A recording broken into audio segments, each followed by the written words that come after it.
আসসালামু আলাইকুম রহমতুল্লাহি ওবারকাতু। প্রিয় দর্শকবিন্দু, পবিত্র জুম্মার দিনে এমন সহজ 5টি আমল রয়েছে যা আমলকারীকে সরাসরি জান্নাতে পৌঁছে দেয়। সুবাহান আল্লাহ। আরও অবাক হবেন, জুম্মার দিনে এমন একটি মুহূর্ত রয়েছে যে মুহূর্তে আল্লাহ তাআলার কাছে আপনি যা চাইবেন আল্লাহ তাআলা আপনাকে অতি শীঘ্রই তা দান করবেন।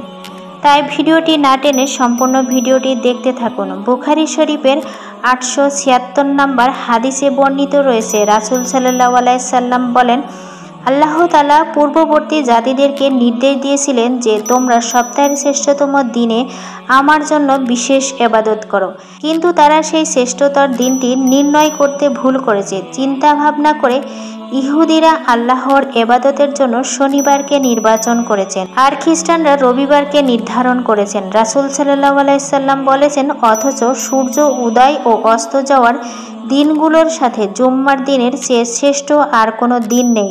এই সম্মানিত দিনটি আল্লাহ তাআলা মেহেরবানি করে উম্মতে মুহাম্মাদী দান করেছেন। সুবহানাল্লাহ।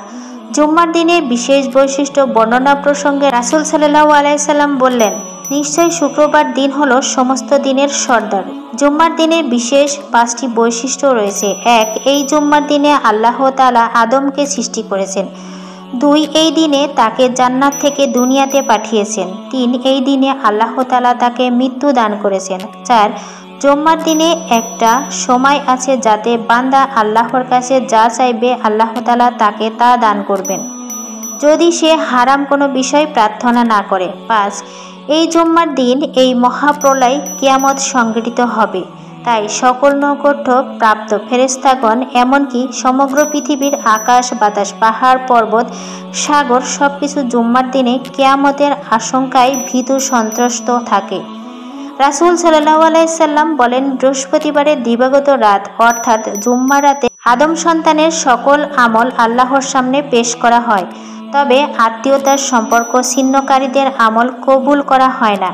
এমনকি জান্নাতবাসীদের জন্য ও জুম্মার দিন মহা আনন্দ বিনোদনের বিশেষ প্রাপ্তির দিন হবে। জান্নাতের প্রতি জুম্মার দিন সকল জান্নাতীগণ আনন্দ বিনোদনের একটি বিশেষ জায়গায় একত্রিত হবেন। তাই ফেরেশতাগণ জুম্মার দিনকে ইয়াউমুল মাজিদ তথা অন্যান্য প্রাপ্তি দিবস নামে অভিহিত করলেন। সুপ্রিয় দর্শক, যে 5টি আমল আমলকারীকে সরাসরি জান্নাতে পৌঁছে দেয়। 1. সূরা কাহাফের তেলাওয়াত করা। রাসূল সাল্লাল্লাহু আলাইহি সাল্লাম বলেন, যে ব্যক্তি শুক্রবার দিন সূরা কাহাফ পাঠ করবে তার পা থেকে আকাশের উচ্চতা পর্যন্ত নূরের আলোকময় হয়ে উঠবে, এমনকি কিয়ামতের দিন তা আরও আলোকিত করে তুলবে এবং বিগত জুম্মা থেকে এক জুম্মা পর্যন্ত তার সব গুনাহ মাফ হয়ে যাবে। সুবহানাল্লাহ।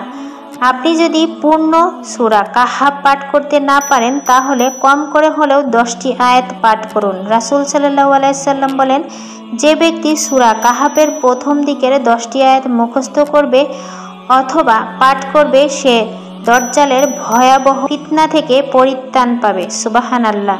2. জুম্মার দিনে রাসূল সাল্লাল্লাহু আলাইহি সাল্লামের উপর বিশেষ দুরূদ শরীফ পাঠ করা। রাসূল সাল্লাল্লাহু আলাইহি সাল্লাম বলেন, যে ব্যক্তি জুম্মার দিন আসরের নামাজের পর নিজ স্থান থেকে উঠার আগেই রাসূল সাল্লাল্লাহু আলাইহি সাল্লামের প্রতি বিশেষ দুরূদ শরীফ পাঠ করবে, মহান আল্লাহ তাআলা 80 বছরের গুনাহ ক্ষমা করে দেয় এবং 80 বছরের নফল ইবাদতের সওয়াব তার আমলনামায় লেখা হয়। 3. জুম্মার দিনে জুম্মার নামাজের বিশেষ প্রস্তুতি গ্রহণ। রাসূল সাল্লাল্লাহু আলাইহি সাল্লাম বলেন, যে ব্যক্তি জুম্মার দিন যে গোসল করে এবং গোসল করায় অর্থাৎ হালাল স্ত্রী সঙ্গম করে উভয় গোসল আদায় করে, এরপর সকাল সকাল নামাজের প্রস্তুতি নেয়, কোনো বাহনে আরোহণ না করে পায়ে হেঁটে আগে আগে মসজিদে যায়, ইমামের নিকট গিয়ে বসে চুপচাপ ইমামের খুতবা শোনে, মসজিদে কোনো বেহুদা কথা না বলে, তার প্রতি কদমে 1 বছরের আমলের সওয়াব অর্থাৎ 1 বছরের দিনে রোজা রাখা ও রাতে নফল নামাজ আদায়ের সমপরিমাণ সওয়াব তার আমলনামায় লিখে দেওয়া হয়। সুবহানাল্লাহ। 4. জুম্মার দিনে গুরুত্ব সহকারে জুম্মার ফরজ নামাজ আদায় করা। রাসূল সাল্লাল্লাহু আলাইহি সাল্লাম বলেন, এক জুম্মা থেকে আরেক জুম্মার মধ্যবর্তী সময়ে জুম্মার নামাজ সকল গুনাহের জন্য কাফফারা বা পাপ মোচনকারী, যদি কবিরা গুনাহ না করা হয়, কেননা কবিরা গুনাহ মাফের জন্য তওবা জরুরি। 5. জুম্মার দিনে আপনজনের কবর জিয়ারত করা। সুপ্রিয় দর্শক, জুম্মার দিনে এমন একটি মুহূর্ত রয়েছে, যদি কোনো মুসলিম এই সময়ে আল্লাহর কাছে কিছু প্রার্থনা করে, তাহলে মহান সর্বশক্তিমান আল্লাহ তাআলা অতি শীঘ্রই তাকে তা দান করেন।